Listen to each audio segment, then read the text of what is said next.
আমরা এখন সরাসরি দেখে নেব কুণাল ঘোষ সাংবাদিকদের মুখোমুখি হয়ে কি বলছেন। তৃতীয় এবং চতুর্থ দফার স্টার ক্যাম্পেনারের লিস্টে আপনি ছিলেন, কিন্তু খানিকক্ষণ আগে তৃণমূল একটি প্রেস রিলিজ আমাদের দিয়েছে, সেখানে আপনার নাম নেই। সেটা হচ্ছে পঞ্চম দফায়, যেটার ভোট হচ্ছে 20 তারিখে।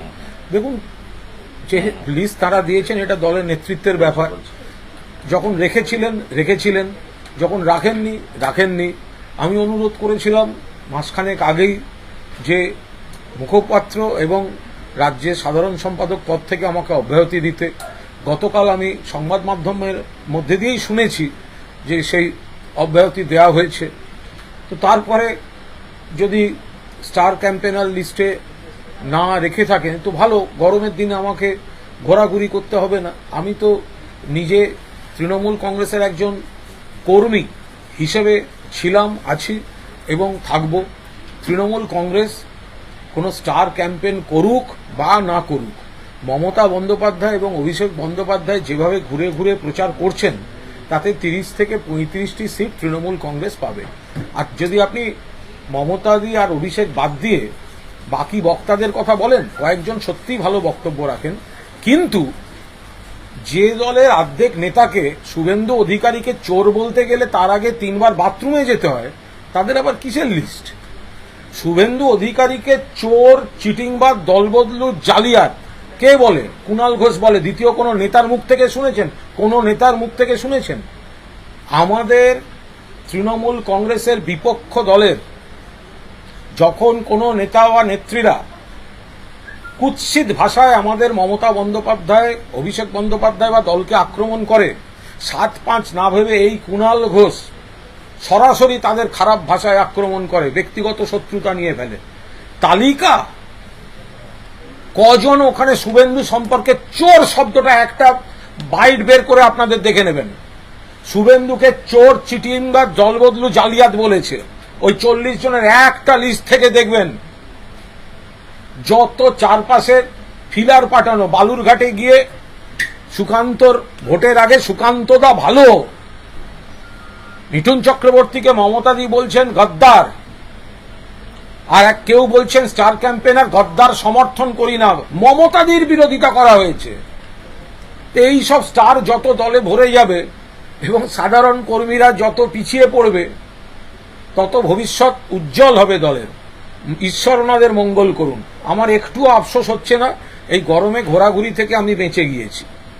কালকে থেকে আপনার বক্তব্য পছন্দ হয়নি বলেই কি এই ক্যাম্পেইন লিস্ট থেকে বাদ? কারণ হচ্ছে আপনি প্রথম দুটো চেয়েছিলেন, এটা তো চাননি আপনি।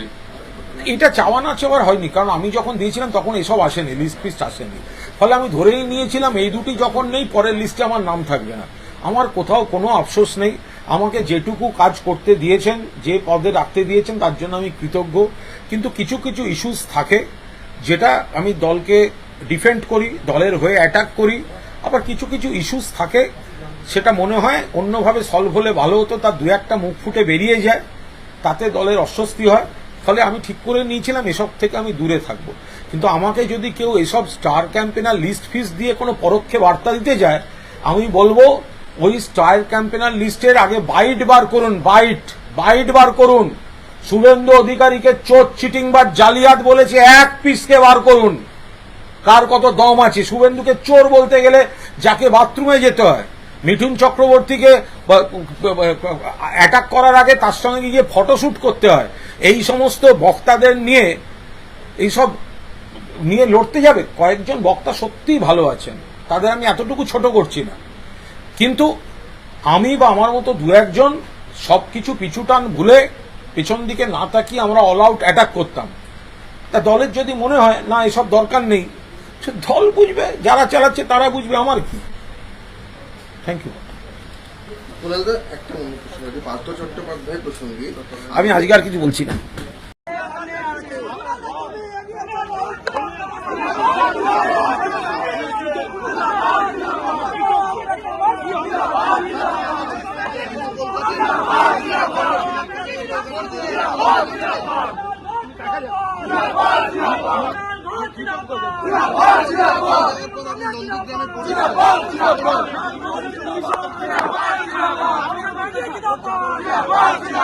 নন্দীগ্রামে